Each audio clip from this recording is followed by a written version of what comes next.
Hai Vokolis, welcome to Folklore, Vokolik Explore. Di episode kedua Folklore kali ini, kita bakalan bahas inovasi terkait penyebaran pemahaman soal kesetaraan gender dan pelecehan seksual yang dilakukan oleh influencer dari Cina. Volix penasaran gak sih dengan penjelasan tentang kesetaraan gender dan inovasi unik dari influencer Cina? Yuk simak bareng-bareng di Folklore. Bicara soal kesetaraan gender, ternyata masih banyak banget loh orang yang menganggap kalau jenis kelamin dan gender itu sama.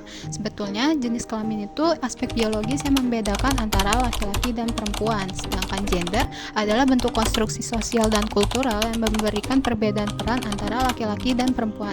Adapun definisi dari kesetaraan gender itu sendiri adalah suatu keadaan di mana laki-laki dan perempuan itu setara untuk memenuhi hak dan kewajiban mereka. Setaranya itu dalam artian mereka ini mendapatkan hak dan kesempatan yang sama tanpa adanya pembedaan antara jenis kelamin, warna kulit, kasta, status sosial hingga profesi. Nah, kesetaraan gender ini menjadi bagian yang krusial dalam konsep hak asasi manusia dan menjadi prinsip dasar dalam piagam PBB untuk kemudian diadopsi oleh para pemimpin di seluruh dunia. Oh ya, FYI, kesetaraan gender tuh udah jadi isu sejak dulu loh, tapi pergerakannya emang gak eksplisit seperti saat ini. Kesetaraan gender tuh memulai langkah pertamanya ketika Elizabeth Cady Stanton dan Lucretia Mott The Seneca Falls Convention di tahun 1848 menuntut kesetaraan hak bagi perempuan. Nah, puncak konvensi ini adanya pembacaan dan penandatanganan Declaration of Sentiments yang kutipan deklarasi tersebut tuh berisi proklamasi yang berbunyi, kami menyatakan kebenaran agar menjadi jelas bahwa semua pria dan wanita tuh sama, bahwa mereka diberkahi oleh pencipta mereka dengan hak-hak tertentu yang tidak dapat dicabut. Kesetaraan gender tuh bermakna kita bersama dalam artian memiliki hak yang sama dan gak ada pembedaan, bukan berarti kita melawan mereka. Kesetaraan gender tuh penting banget buat diketahui dan dipahami oleh banyak orang, karena pelanggaran hak asasi manusia yang sering banget kita temui di kehidupan kita itu diskriminasi dan kekerasan terhadap perempuan yang mau mendapatkan hak mereka yang dibatasi. Kesetaraan gender tuh penting agar setiap manusia, entah dia laki-laki atau perempuan, bisa menjunjung tinggi persamaan hak sebagai manusia, agar siapapun tuh bisa mengeksplorasi apapun yang ingin dia ketahui, agar siapapun bisa berpartisipasi dalam proses pengambilan keputusan, agar siapapun bisa mendapatkan akses pendidikan yang lebih baik, agar siapapun bisa menjadi apapun yang tidak merenggut hak orang lain, dan agar siapapun tuh tidak menganggap kalau dirinya tuh lebih baik daripada orang lain. Saat kesetaraan gender nggak ditegakkan dengan benar dan adanya tindakan diskriminasi, salah satu dampak buruk yang akan terjadi adalah adanya pelecehan seksual. Pelecehan seksual itu tindakan kejahatan berupa perilaku atau perhatian sepihak yang bersifat seksual, tidak dikehendaki dan tidak diinginkan, sehingga mengganggu diri penerima pelecehan atau kita sebut sebagai korban. Pelecehan seksual bisa menimpa siapa saja dan di mana saja, terjadi dari laki-laki ke perempuan atau perempuan ke laki-laki, atau bisa saja pelecehan terjadi ke sesama jenis. Mengutip dari World Health Organization atau WHO, secara global sekitar 1 dari 3 atau sekitar 30% wanita di seluruh dunia pernah menjadi korban kekerasan fisik atau seksual, dan hampir sepertiga atau sekitar 27% perempuan dengan rentang usia 15 sampai 49 tahun yang pernah menjalin hubungan melaporkan bahwa mereka ini pernah menjadi korban kekerasan fisik atau seksual oleh pasangan intim mereka. Hal tersebut membuktikan bahwa masih banyak orang yang tidak mengerti seluk-beluk pelecehan seksual dan berujung pada kekerasan seksual. Kalaupun orang tersebut mengerti, masih minim banget penanganan secara hukum berdasarkan undang-undang yang secara eksplisit mengkriminalisasi pelecehan dan kekerasan seksual. Adapun pelecehan seksual yang sering sekali kita temui yakni dalam bentuk verbal dan non-verbal.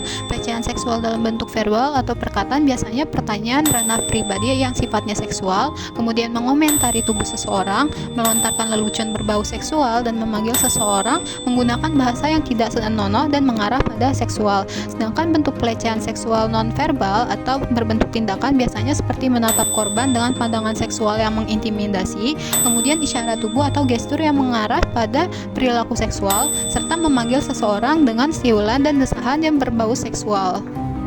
Pelecehan seksual dapat terjadi kapan dan di mana aja. Nah, umumnya pelecehan seksual ini dialami oleh kaum wanita. Namun, pria juga bisa loh jadi korban pelecehan. Nah, pelecehan seksual ini kerap dianggap sepele oleh beberapa orang. korban pelecehan seringkali merasa takut untuk melapor, sebab masih besarnya budaya menyalahkan korban atau victim blaming. Nah, ungkapan hanya bercanda seringkali dijadikan pembenaran oleh pelaku, seolah-olah tindakan mereka tuh nggak memiliki dampak serius, padahal hal tersebut dapat meninggalkan trauma yang mendalam bagi para korban. Nah, dan menormalisasi perilaku yang nggak pantas. Nah, pelecehan seksual ini adalah segala bentuk perilaku yang nggak diinginkan, yang bersifat seksual, baik fisik, verbal maupun non-verbal, yang buat korban itu merasa nggak nyaman, terancam, dan dihina. Nah, dalam konteks ini, media sosial hadir sebagai salah satu platform komunikasi dan edukasi massa yang paling efektif di era digital. Dengan jangkauan yang luas dan akses yang mudah, media sosial memungkinkan informasi tersebar dengan cepat ke berbagai lapisan masyarakat. Platform kayak Instagram, TikTok, X, dan juga YouTube gak cuma jadi tempat untuk berbagi konten hiburan, tapi juga sebagai wadah untuk menyampaikan pesan-pesan edukatif termasuk isu-isu sosial seperti kesetaraan gender ini. Di tengah dominasi media sosial ini, influencer muncul sebagai figur kunci yang memiliki pengaruh besar dalam membentuk opini publik. Nah, seorang influencer ini mampu mempengaruhi cara pandang dan sikap masyarakat melalui konten yang mereka bagikan. Nah, mereka ini nggak cuma jadi trendsetter, tapi juga menjadikan agen perubahan yang menyuarakan isu-isu sosial, termasuk kesetaraan gender. Dengan kreativitas dan kemampuan storytelling, seorang influencer juga dapat menyampaikan pesan-pesan penting secara menarik dan relatable, sehingga mudah diterima oleh para audiens. Nah, salah satu contoh influencer yang aktif menyuarakan isu kesetaraan gender ini adalah Zhu Miaolin dari Cina. Nah, Zhu ini menggunakan platformnya untuk menyoroti ketimpangan gender melalui konten yang kreatif dan satir. Nah, salah satu kampanyenya yang viral itu adalah ajakan kepada pria untuk mengenakan penutup jakun, yaitu sebuah aksesori yang mirip dengan bra, sebagai bentuk sindiran terhadap norma sosial yang sering menuntut perempuan untuk menutupi bagian tubuh tertentu. Dilansir dari Voi dari laman South Morning China Post pada Jumat 31 Januari, aksi ini muncul seiring dengan meningkatnya kesadaran akan ketimpangan gender di China. Nah, hal ini tuh dipicu oleh hasil sensus nasional tahun 2020 yang mengungkapkan bahwa adanya kelebihan populasi pria sebanyak 34,9 juta dibanding perempuan, sebagai dampak dari kebijakan satu anak yang diterapkan selama puluhan tahun.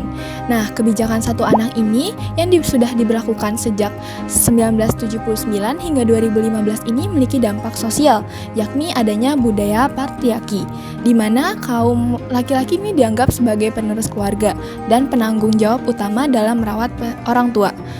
Hal ini yang menjadikan laki-laki memiliki keuntungan yang lebih dibanding perempuan, sehingga menyebabkan praktik diskriminatif seperti aborsi selektif dan penelantaran bayi perempuan.